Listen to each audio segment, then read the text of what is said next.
Buenos días, alumnos.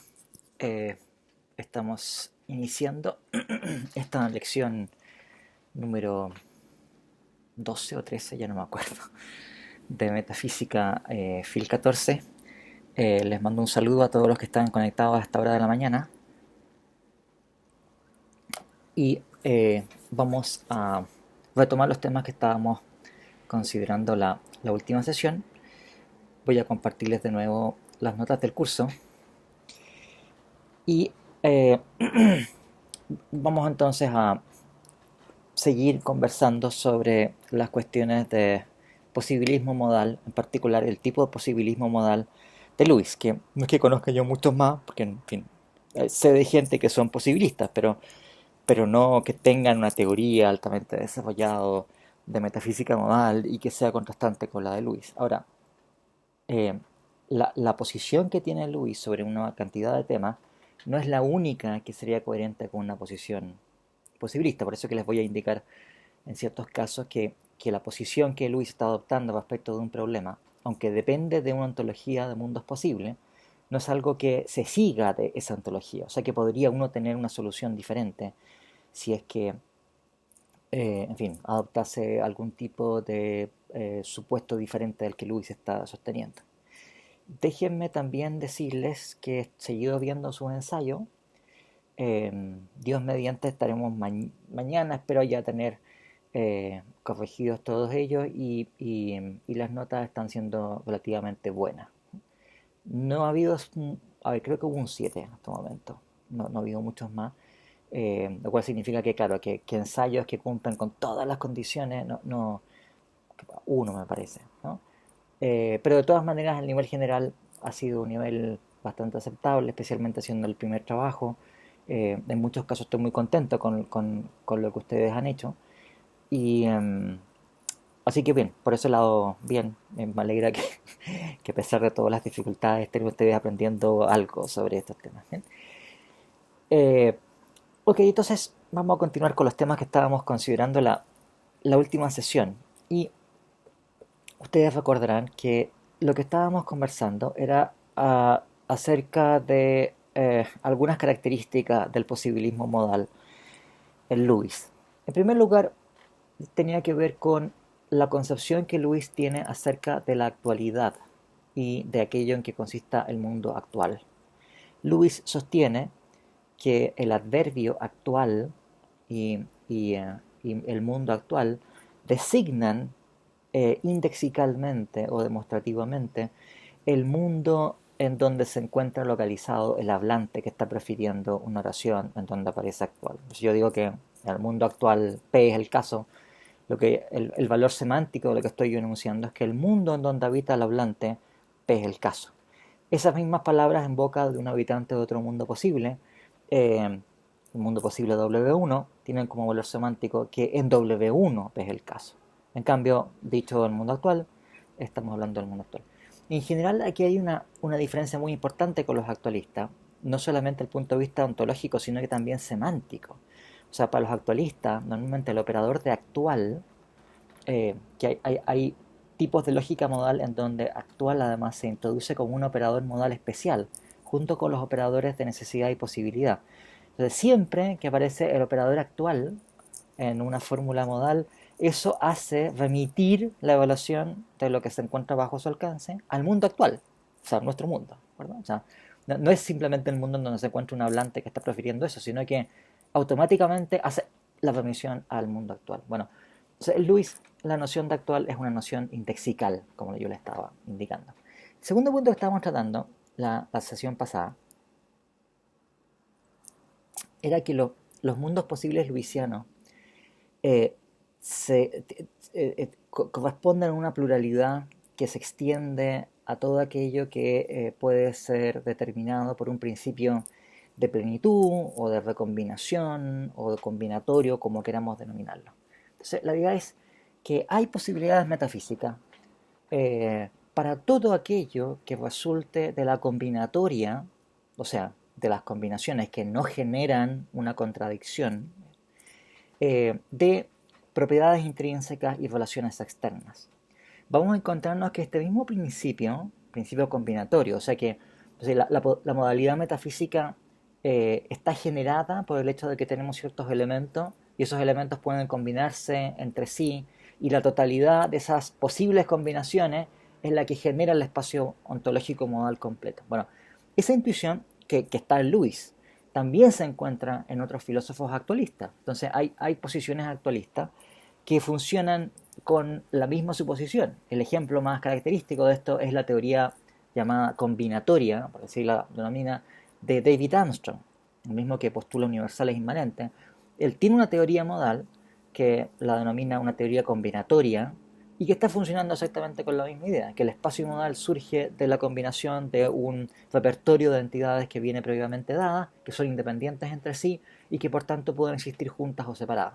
Ahora, en el caso de Armstrong, ese repertorio son objetos y propiedades universales y no es posibilista de ninguna manera. Pero Luis, siendo posibilista, la idea es que el espacio de los mundos posibles, que son cosas de la misma naturaleza del mundo actual, sin embargo, coincide con aquello que se generaría por esos principios combinatorios. Ahora, dado que en Lewis ningún objeto puede existir más que en un único mundo posible, no puede pasar en Lewis lo que pasa, como vamos a ver en su momento, en Armstrong, en donde un mismo objeto existe en distintos mundos posibles, el mismo objeto idéntico, y las posibilidades tienen que ver con, en fin, en mundos en donde ese objeto existe o no existe y qué propiedades son las que instancian distintos mundos.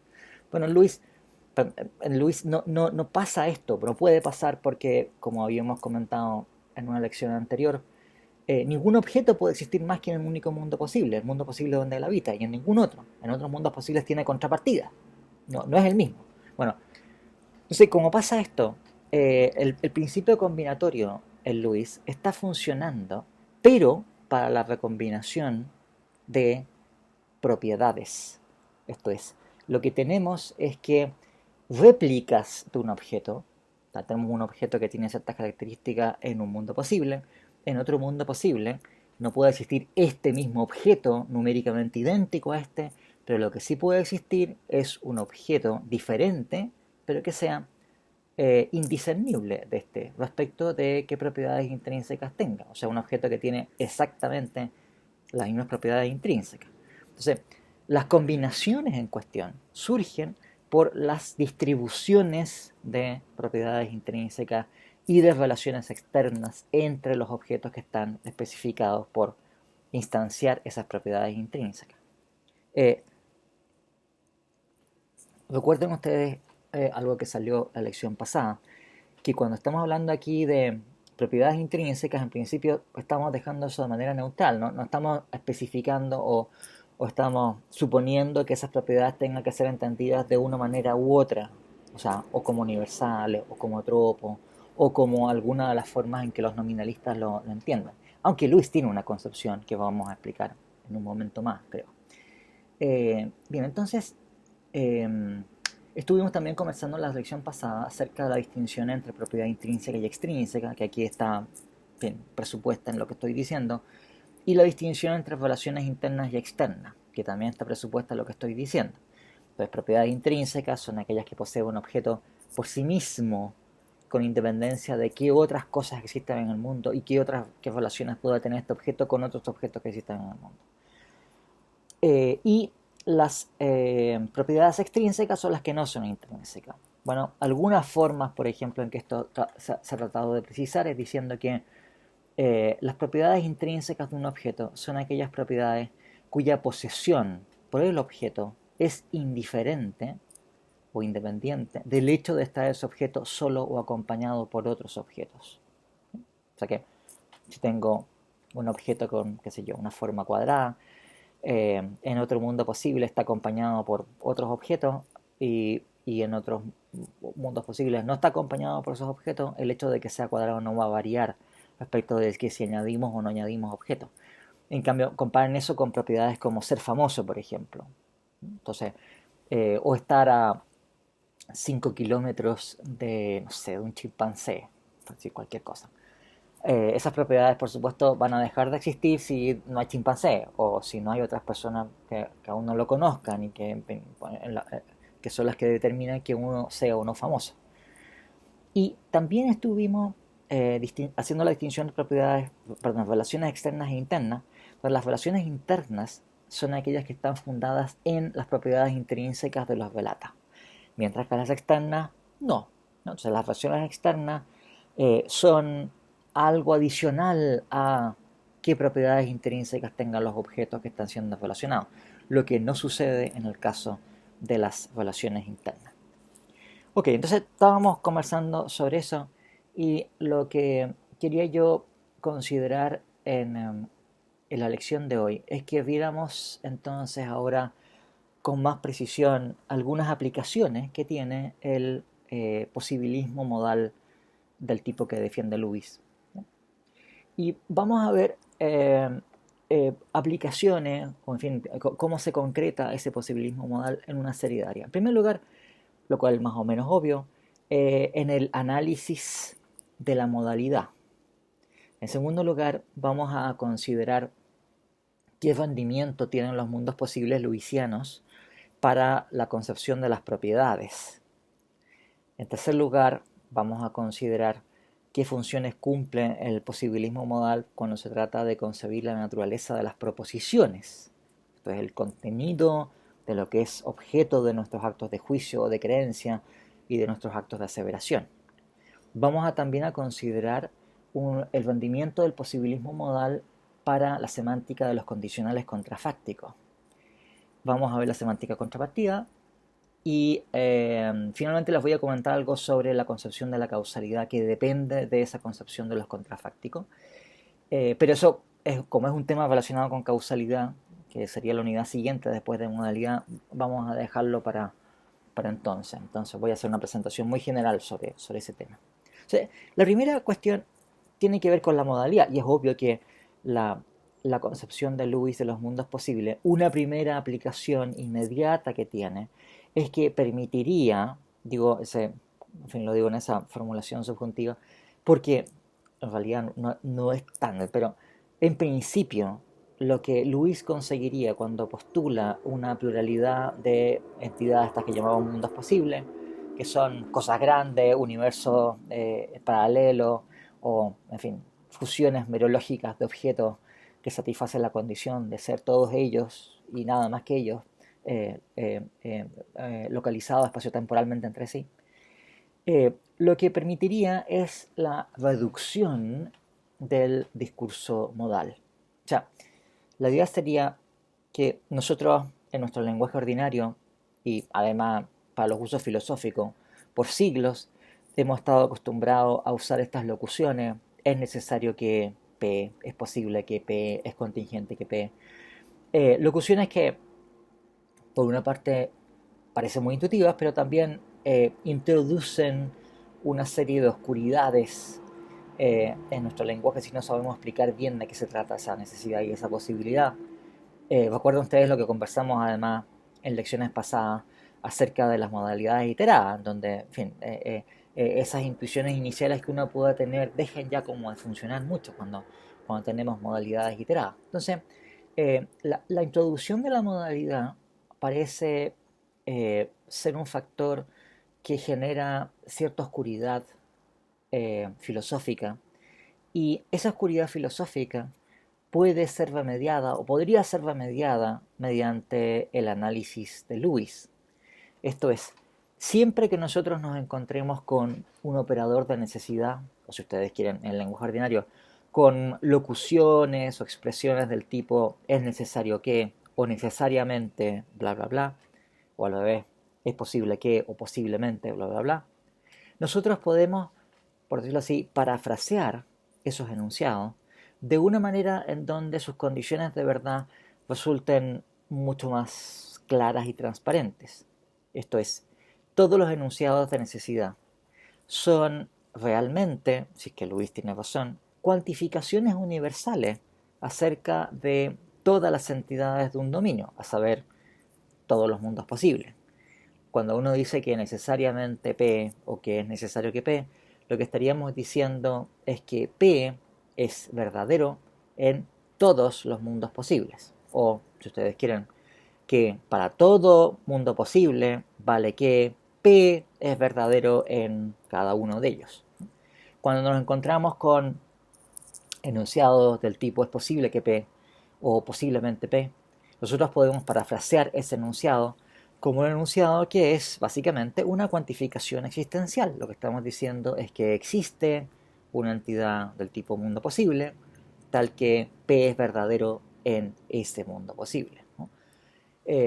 Y claro, lo que estamos haciendo de manera general cuando estamos postulando este punto de vista es que todos los enunciados en donde aparecen operadores modales, o sea, por decir, toda la lógica modal que tiene que ver con que junto con tener preposiciones que tienen valor de verdad, o si uno complica las cosas con, qué sé yo, cuantificación y lógica de primer orden, eh, eh, eh, todo ese bataje inicial, que lo complicamos con la introducción de modalidades, con estos cuadrados y bombos, que obligan a preguntarnos un montón de cosas adicionales, bueno, desaparecen súbitamente, porque ahora esos cuadrados y bombos vienen tratados simplemente como cuantificaciones universales y existenciales. Ahora, si ustedes se dan cuenta, si uno considera esto desde un punto de vista formal, lo que hace esta paráfrasis, si es que esto es aceptable, en fin, con todas las prevenciones del caso, es que nos podemos dispensar de la modalidad, así pura y simplemente. O sea, si la lógica modal es una lógica que genera un montón de problemas porque bla, bla, bla, bueno, si esta forma de reducción es aceptable, nosotros nos olvidamos de los cuadrados y los rombos, nos olvidamos de la perplejidad inicial que nos puede causar el que nos encontremos con que estamos diciendo que posiblemente P o algo por el estilo. Posible o posiblemente, o es posible que, es necesario que, o necesariamente, todas estas locuciones, en el fondo, son simplemente cuantificaciones. Cuantificaciones, si ustedes quieren, en fin, escondidas, ¿no? Pero realmente no son otra cosa que cuantificaciones universales o cuantificaciones existenciales que ya sabemos perfectamente cómo se comportan. Yo les había comentado en lecciones pasadas a ustedes que el desarrollo de lógica modal del siglo XIX tuvo, en fin, una serie de vicisitudes, en donde primero habían sistemas modales axiomáticos, en donde se llegaba a entender que había ciertos sistemas que eran más fuertes que otros, etcétera, ¿no? Pero había poca comprensión semántica. Después se introduce el mecanismo de los mundos posibles y se comienzan a encontrar resultados de completitud y de civilidad, etcétera, ¿no? Ahora, si Lewis tiene razón en que los hechos modales son hechos acerca de todos los mundos posibles o algunos de los mundos posibles, y los mundos posibles son cosas grandes simplemente, bueno, entonces la realidad de la posibilidad y la necesidad es simplemente la realidad de lo que vale para todo algo o algún algo. O sea, no son recursos conceptuales diferentes de aquellos que ya poseíamos nosotros cuando teníamos la vieja lógica, si ustedes quieren, donde se habla de todo o de algún y se consideran las conexiones lógicas que surgen a partir de eso. Entonces, no estoy mencionando aquí para estos efectos nada respecto a evaluaciones de accesibilidad, pero si dejamos eso a un lado, los temas de evaluaciones de accesibilidad, la cuestión es que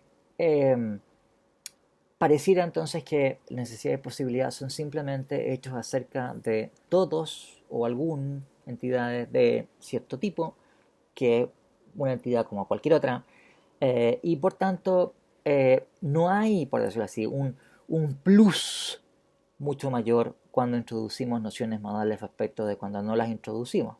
Si cuando no tenemos nociones modales igual estamos cuantificando sobre todos o algunos, ¿no? Decimos que todos los hombres son mortales, o que algunos hombres son griegos, o cosas por el estilo. Bueno, los recursos modales es lo mismo nomás, solamente que ahora lo hacemos referido a un dominio de cuantificación que es mucho más grande, pero en fin, pero es más grande, pero cualitativamente no ha cambiado la cosa. Cuando digo necesariamente todos los hombres son mortales, lo que estoy diciendo es que, mira, vale para todos los mundos posibles, que en todos los mundos posibles, todos los sujetos que sean hombres en cada uno de esos mundos son mortales, ¿ok? Eso significa decir que los hombres son necesariamente mortales. Y cuando digo que eh, eh, los hombres son posiblemente griegos, o es posible que haya hombres griegos, lo que estoy diciendo es que hay por lo menos un mundo posible donde hay entidades en ese mundo que cumplen la condición de ser eh, hombres griegos, ¿no? Y claro, y el que hablamos de mundos posibles aquí no introduce una diferencia sustantiva respecto de, por ejemplo, si estuviésemos cuantificando sobre, no sé, sobre países, por ejemplo. Entonces uno dijese, mira, en Chile hay una epidemia de coronavirus. Y cuando yo digo que, no sé, que en todos los países vale que tal cosa, bueno, es una cuantificación universal también. Y si digo que en algunos, bueno, es uno de ellos y no todos, ¿no? Entonces, el cuantificar sobre mundos posibles es semejante como cuantificar sobre países, no, no es diferente. Bien, entonces, eh, la, la, lo que se supone que se está ofreciendo aquí es una reducción del discurso modal, y eso, si es que pensamos que tendría una ventaja, esa ventaja sería la parsimonia o la economía conceptual que estamos introduciendo, mostrar que hablar de posibilidad y necesidad no implica un recurso conceptual distinto a los que ya poseíamos inicialmente. Lo que pasa es que no lo sabíamos o no habíamos analizado adecuadamente esas expresiones, pero conseguimos, por decirlo así, una suerte de ventaja en parsimonia explicativa, ¿no? Ahora, esto hay que entenderlo además en el background de las discusiones que había sobre la lógica modal como un todo en los años 60, ya hasta los comienzos de los 70, les diría. Porque en particular Quine de Quine, el del compromiso ontológico, etcétera, etcétera, ese mismo Quine, desde los años 50, ya entonces existía desarrollo de lógica modal. Pero Quine había sido un gran crítico y un persistente crítico de la lógica modal. O sea, la idea de Quine es que la lógica modal era un tipo de lógica que más bien deberíamos omitir, que era una fuente de oscuridad para nuestro aparato científico. O sea, si el objetivo de la filosofía es tratar de comprender mejor cómo funciona la ciencia natural y nuestro acceso ordinario al mundo, introducir la modalidad resulta algo que va a complicar esa tarea, no la va a ayudar, la va a hacer más difícil y va a llevarnos por callejones sin salida. O sea, Quine decía, no es el caso entrar en esos temas ahora, pues ustedes ven, qué sé yo, un trabajo de los años 70, por ejemplo, comienza de los 80, van a ver que se dedica un buen tiempo a explicar las críticas de Quine a la lógica modal.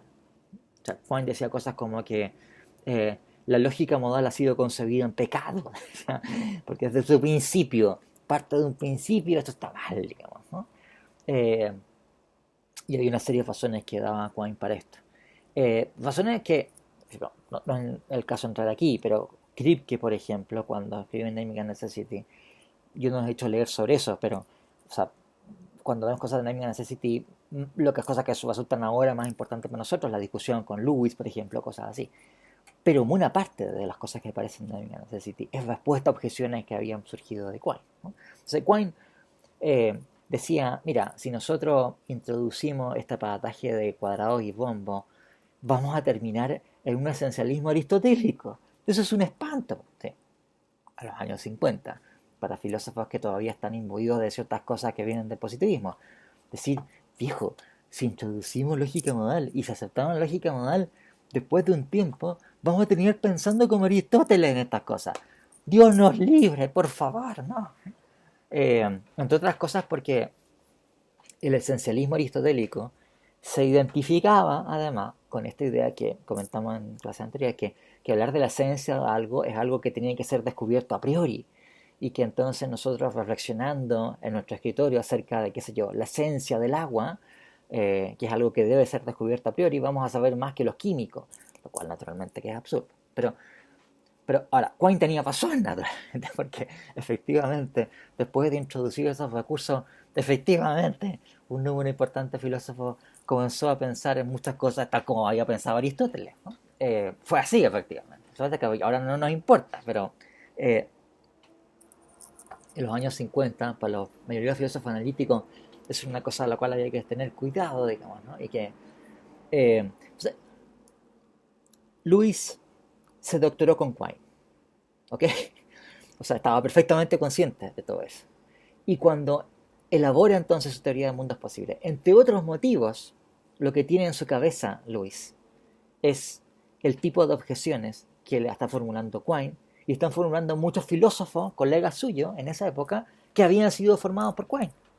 ¿Bueno? O sea, eso es parte del contexto polémico que explica el surgimiento de estos temas de metafísica modal. Entonces, el que Luis ofrezca esto, en donde estamos reduciendo los hechos modales a cosas que al final no son modales, digo, no tienen nada especial, es como decir, mira, el universo o la totalidad de lo que existe es mucho más vasta de lo que pensábamos originalmente. Tan vasta que todas nuestras intuiciones acerca de lo posible son realidad efectiva en alguna región u otra de este gigantesco extensión de mundos posibles.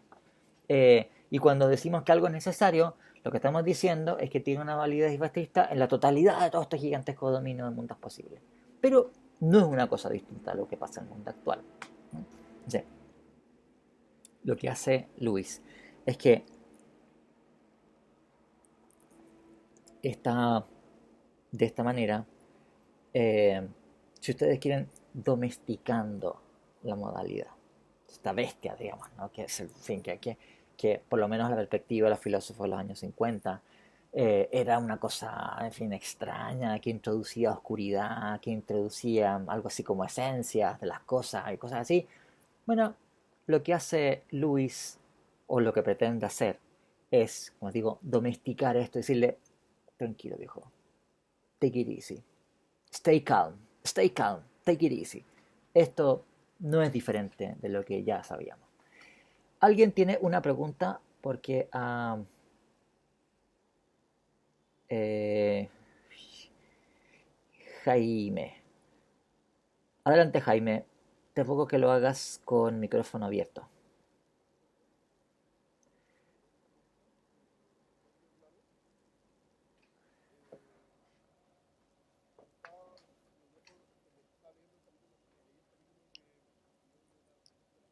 Ujú, ujú.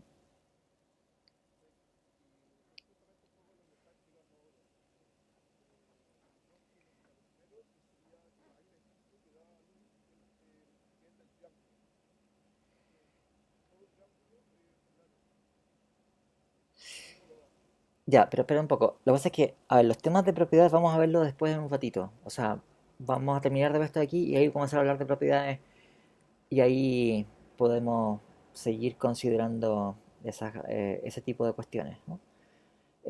Claro, sobre el tema de ser trilateral o ser triangular, que parecen ser conceptos distintos, pero toda cosa que es trilateral necesariamente es triangular. ¿Sí? Vamos a ir a eso en un momento porque ahora estamos viendo un tema que tiene que ver. Las dos preguntas tienen que ver con temas de propiedades, ¿no es cierto?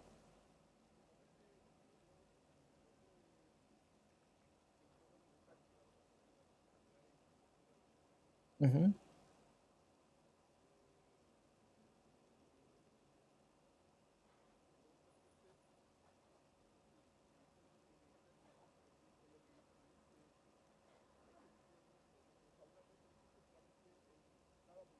Sí.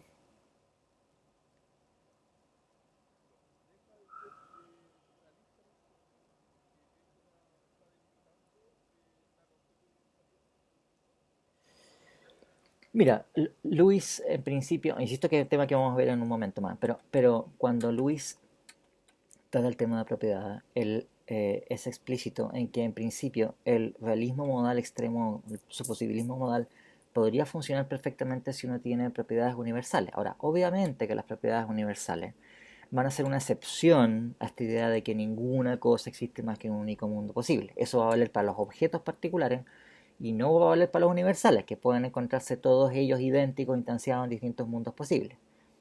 Pero no es, bien, es una excepción más o menos obvia, digamos, al tema. Los universales sí existen idénticos en distintos mundos posibles, pero claro, no es problema esto, porque el hecho de que un universal esté localizado todo entero en cada una de sus instanciaciones y esas instanciaciones estén en distintos mundos posibles, no hace que los objetos de un mundo posible estén localizados a cierta distancia de los objetos en otros mundos posibles, que es el problema que sí surge cuando un mismo objeto habita dos mundos posibles. ¿Bien? Pero insisto que vamos a ver eso en un momento más, Jaime, cuando comencemos a tratar temas de propiedades Que también en ese pasaje que tú leíste hay una forma de caracterizar que es una propiedad intrínseca, que no es la que yo les expliqué, pero en fin, tampoco es que creo yo sea tan importante.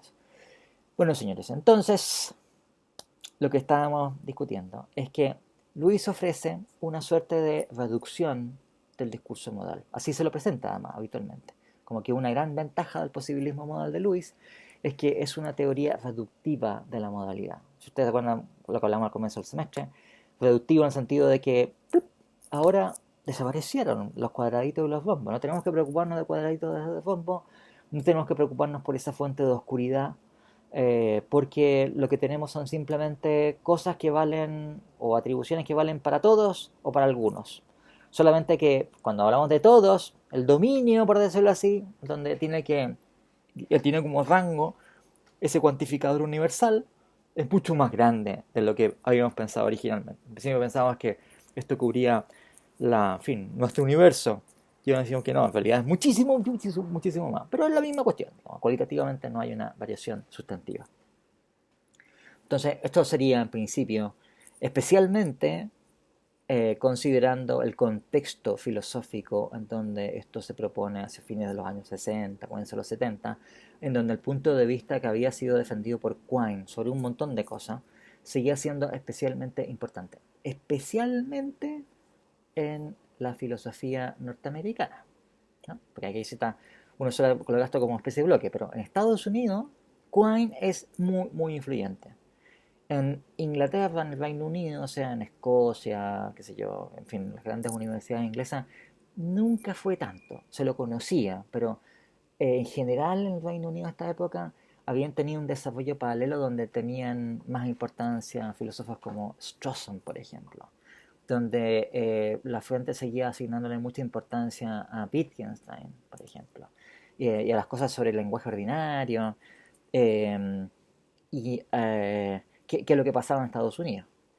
Y si uno habla después de Australia, por ejemplo, es otra cosa completamente distinta. O sea, tampoco completamente distinta, pero también tiene un desarrollo más o menos propio. Y ahí surge Armstrong, por ejemplo, que es un fruto de ese desarrollo que parte en Australia con cierto tipo de supuestos que para ellos son especialmente importantes. Bueno, entonces, eh, Lewis, profesor en Princeton. De todo esto, eh, David Lewis y Saul Kripke, los dos enseñaban en Princeton. ¿De acuerdo? Estaban en el mismo departamento de filosofía, algo así como, no sé, ha estado como en una oficina, sí, su oficina estaba a cierta distancia, entonces estaban, supongo yo, relativamente conscientes de lo que estaba haciendo el otro, ¿no? Entonces, el contexto polémico en donde se produce este desarrollo de Lewis, creo yo, explica en parte por qué razón se ve esto como una gran ventaja teórica del posibilismo modal. Ahora, ¿qué problema hay aquí con esto? Es que si uno mira con atención, sin embargo, el tipo de, digamos así, reducción que está ofreciendo Lewis del discurso modal, no hay tal reducción. O sea, no es que desapareció la modalidad, no hay tal desaparición de la modalidad. Y no la hay por la siguiente razón.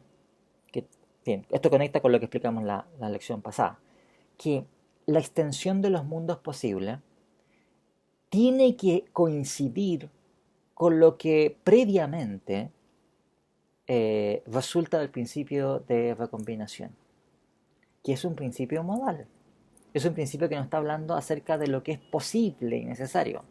Y lo que nos dice es que la extensión de lo que es posible viene de las recombinaciones de un repertorio dado de entidades, o sea, que son independientes entre sí. La noción de independencia, de la cual hablamos al comienzo del semestre, es una noción que tiene un contenido modal, o sea, objeto A independiente de B, si A puede existir sin que exista B, eh, puede existir sin que exista B.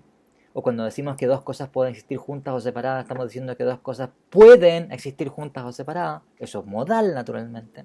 Y vean ustedes como la extensión de los mundos posibles en Lewis, por principio, porque de otra manera también la teoría no tendría mucho, o sea, no sería verosímil, no tendría mucha verosimilitud, ¿no? Eh, como teoría modal, satisface este principio. O sea que, por principio, hay tantos mundos posibles como sean las recombinaciones permisibles o admisibles o posibles de, en fin, propiedades intrínsecas, relaciones externas o lo que quiera que sea. O en el caso, como decía, de Armstrong, son objetos particulares y universales. En fin, pero es un principio modal. Entonces, claro, estamos diciendo, estamos reduciendo toda la posibilidad y necesidad a nociones que no son modales. Ok, porque cuando digo que algo es necesario, digo que eso vale en todos los mundos posibles, o que para todo W, que es un mundo posible, P en W, y cuando digo que es posible que P, estoy diciendo que hay un W tal que P en W, en fin.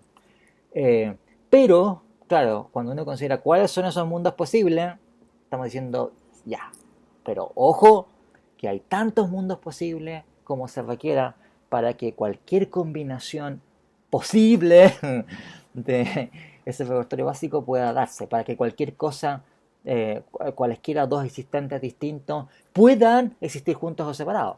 Por eso es principio modal, ¿de acuerdo? Entonces, el espacio de mundos posibles, que es la base supuestamente a la cual vamos a hacer la reducción del discurso modal, tiene una extensión que está fijada por principios modales. Entonces no hay tal reducción, ¿no? O sea, de otra manera, pensen ustedes, si nosotros no tuviésemos esa restricción, no tenemos ninguna idea de si hay, no sé, 20 mundos posibles, o me parece que Peter Fanning-Wagen colocaba esta cuestión diciendo, bueno, y si fueran 17 mundos posibles, 17 por decir un número arbitrario, digamos, porque podrían ser, no sé, 5.435.000. Bueno, hay 5 millones, entonces vamos a decir que algo es necesario porque valen los 5 millones o los 17 mundos posibles. Y algo es posible porque pasan uno de los 17. Ahora, si es una cosa distinta, entonces tiene que ser eso metafísicamente imposible. Es como arbitrario reducir, por decirlo así, el espacio de lo posible y necesario a lo que pase, de hecho, en estos 17 mundos, ¿no? Si es que el espacio del mundo es posible, luisiano, son 17. ¿Bien? En vez de... Pero no, la idea es que esa arbitrariedad que estaríamos admitiendo para limitar el espacio modal se desaparece si es que uno supone que hay tantos mundos posibles como se requieran para ese principio recombinatorio. Pero el principio recombinatorio es modal, entonces no hay reducción. ¿Eh? Bueno, esta es una cosa que todavía uno la sigue escuchando. Hace poco me pasó que alguien me escribió por un trabajo antiguo que había escrito y salía de nuevo este tema. eh, la supuesta reducción del discurso modal a un discurso no modal en Luis no es tal, no hay tal reducción, por este motivo que le estoy diciendo. Y Luis, además, es un poquitín tramposo en esto, porque cuando critica las teorías actualistas, una y otra vez destaca diciendo aquí no hay una reducción de la modalidad, aquí hay modalidades primitivas que tienen que ser asumidas. Bueno, pero a él le pasa lo mismo, digamos. Él tampoco está mejor que las otras, ¿no? O sea, no es que sea él tiene una reducción y los otros no tienen ninguna reducción. No, viejo, tú tampoco tienes reducción. Ok, vamos a continuar entonces y lo que vamos a considerar ahora es otra aplicación del posibilismo modal de David Lewis, pero esta vez tiene que ver con propiedades. ¿Okay? Eh, la aplicación inmediata que hace Lewis de su concepción ontológica de los mundos posibles es que las propiedades son entendidas por Lewis como conjuntos de objetos habitantes de distintos mundos posibles. Esta idea de pensar en las propiedades como clases de objetos no es una idea nueva. O sea, es una cosa que si ustedes ven también literatura antigua, es lo que se conocía como nominalismo de clases.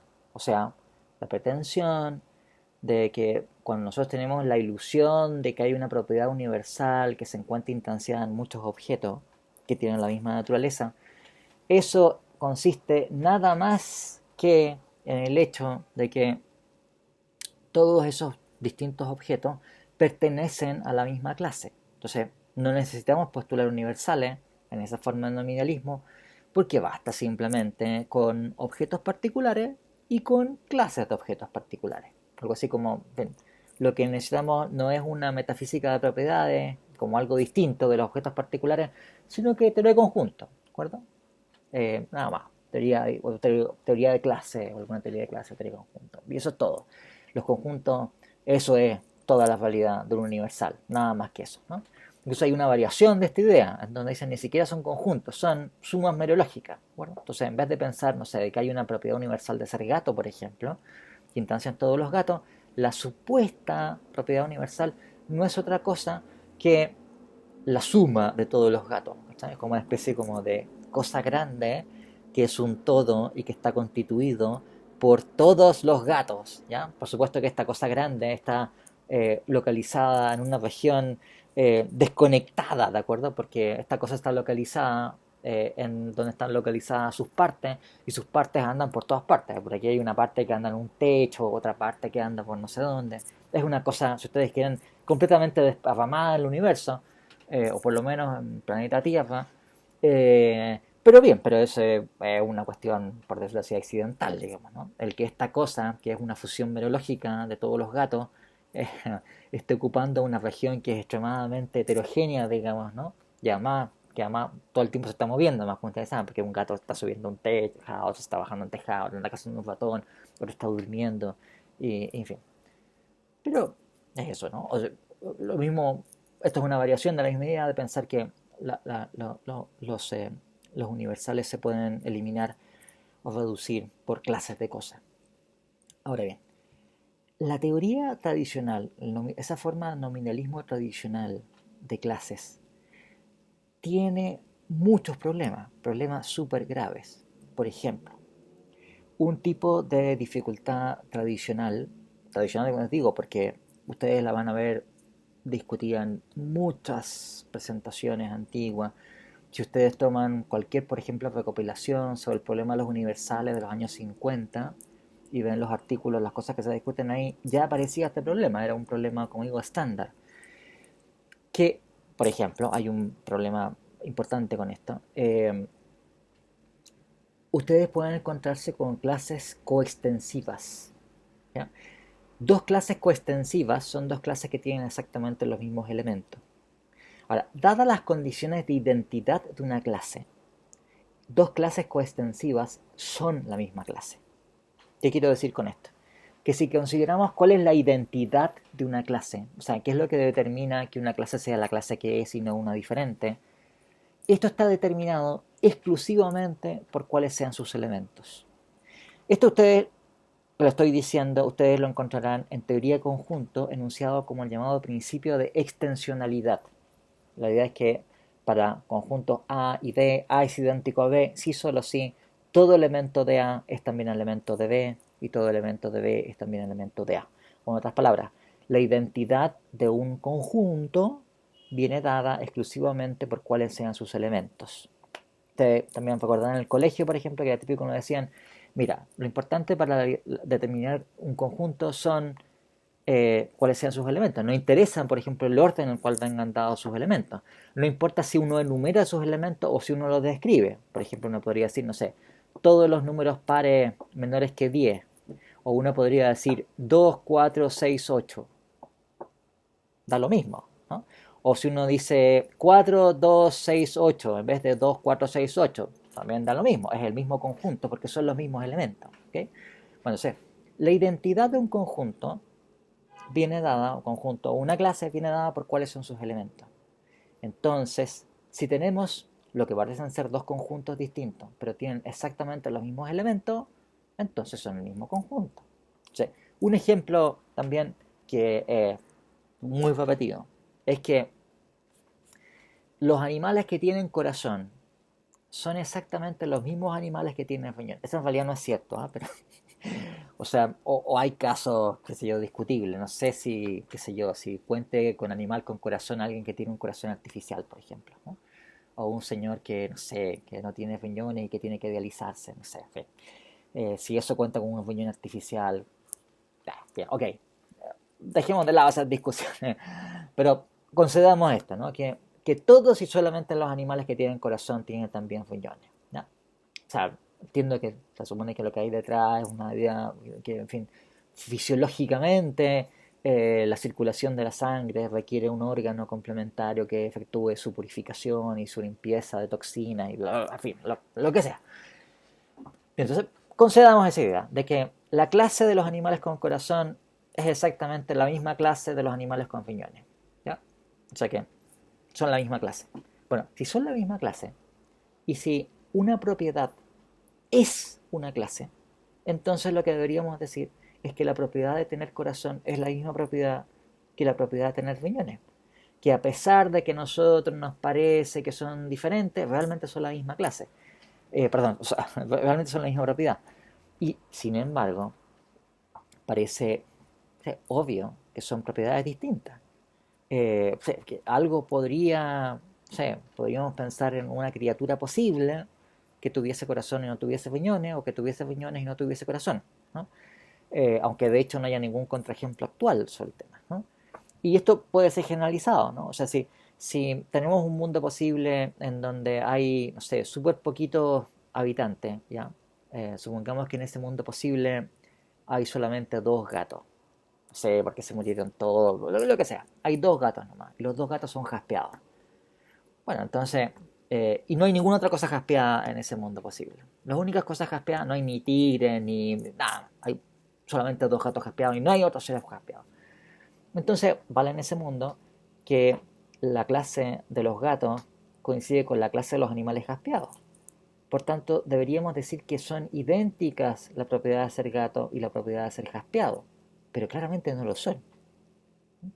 Entonces, este es un problema clásico, el problema de clases que son coextensivas, porque nos obligarían a identificar propiedades que intuitivamente parecen propiedades diferentes, ¿no? Porque digo, el tipo de característica o determinación en que consiste ser jaspeado es distinto del tipo de característica o determinación en que consiste ser un gato. Pero sin embargo, como digo, en un mundo posible donde hay solamente dos gatos y los dos son jaspeados y no hay otras cosas jaspeadas, entonces tendríamos que identificarlas.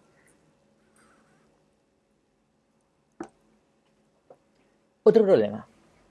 Yo les decía que la identidad de una clase viene dada por cuáles son sus elementos y solamente por cuáles son sus elementos, ¿no?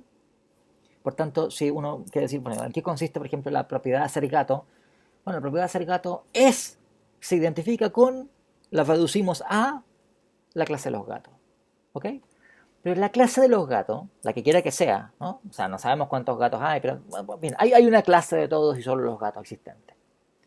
Esa clase es la clase que tiene una identidad fijada por cuáles son sus elementos. Esto significa que esa clase no podría tener ningún elemento de más y ni un elemento de menos. Ahora, vean ustedes lo que estamos diciendo. Lo que estaríamos diciendo es que si voy a identificar la propiedad de ser gato con la clase de los gatos, lo que estoy diciendo es que es metafísicamente imposible que exista un gato menos de aquellos que existen de hecho, o un gato más de aquellos que existen de hecho.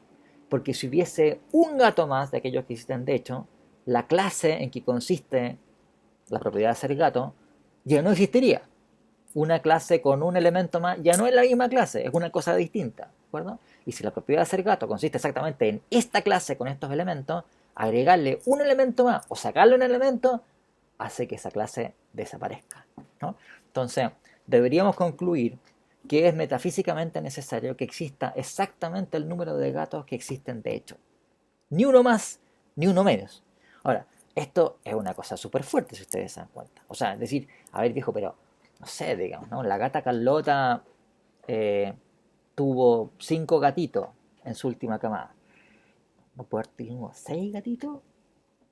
O sea, es metafísicamente imposible. Si uno sabe que, claro, que el que haya tenido 5 gatitos en vez de 6 gatitos tuvo que ver con, no sé, digamos, con que un espermatozoide de gato, en fin, fecundó un óvulo de la gatita Carlota.